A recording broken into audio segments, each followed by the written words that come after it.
আসসালামু আলাইকুম। Hello guys, আজকে ভাই কি কাজে বলছি দেখো। নজু ভাই বলছে যাও মাঠে, 3 একর 3.5 একর আছে, 5টা লোক আমরা অবশ্যই ইনশাল্লাহ আজকে বুধবারে এসেছি। তা এই বিচুন মেরে আটতে আটতে কীভাবে লাগাবো আপনারাই বিচার করবেন, আমি বিচার করব না ভাই। এই দেখো অবস্থারও দেখো কি অবস্থা, এইভাবে দেখো এই বিচুনগুলো সব মারলাম, খালি অবস্থারও দেখো। এই দেখো এমনি থেকে কাজ করা হয় রে ভাই, ঠিক আছে। তারপর মাথা পেছু 50 সেন্টি 60 সেন্টি করে পুঁততে হবে, এমনি করে কটা আটি মারবো রে ভাই। তা দেখো সব রুমের লোকও দেখো কি অবস্থাতে আমরা আছি, ঠিক আছে। প্রবাস জীবন, কত কষ্ট জীবন দেখো।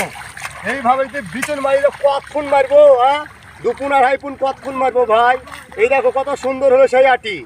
তাই বলি ভাই, আমার ভিডিও যদি কাজের ভালো লেগে থাকে গো, একটু লাইক কমেন্ট শেয়ার করে দিও গো। সবকে দেখি দাও। দেখো ভাই আজ বুধবারে 5টা লোক কাজে এসেছি, দেখো অবস্থা দেখো।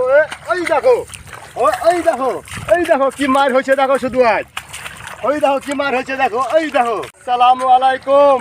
হ্যালো গাইস, আজকে ভাই কি কাজে বলছি দেখো। নজু ভাই বলছে যাও মাঠে, 3 একর 3.5 একর আছে, 5টা লোক আমরা অবশ্যই ইনশাল্লাহ আজকে বুধবারে এসেছি।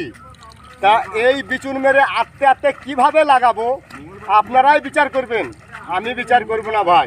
এই দেখো অবস্থারও দেখো কি অবস্থা, এইভাবে দেখো এই বিচুনগুলো সব মারলাম, খালি অবস্থারও দেখো। এই দেখো এমনি থেকে কাজ করা হয় রে ভাই, ঠিক আছে। তারপর মাথা পেছু 50 সেন্টি 60 সেন্টি করে পুঁততে হবে, এমনি করে কটা আটি মারবো রে ভাই। তা দেখো সব রুমের লোকও দেখো কি অবস্থাতে আমরা আছি, ঠিক আছে। প্রবাস জীবন, কত কষ্ট জীবন দেখো। এইভাবে যদি বিচন মারিলে কতক্ষণ মারবো, হ্যাঁ 2 পুন 2.5 পুন কতক্ষণ মারবো ভাই। এই দেখো কত সুন্দর হলো সেই আটি। তাই বলি ভাই, আমার ভিডিও যদি কাজের ভালো লেগে থাকে গো, একটু লাইক কমেন্ট শেয়ার করে দিও গো। সবকে দেখি দাও। দেখো ভাই আজ বুধবারে 5টা লোক কাজে এসেছি, দেখো অবস্থা দেখো। ওই দেখো ওই দেখো, এই দেখো কি মার হয়েছে দেখো শুধু আজ। ওই দেখো কি মার হয়েছে দেখো, এই দেখো।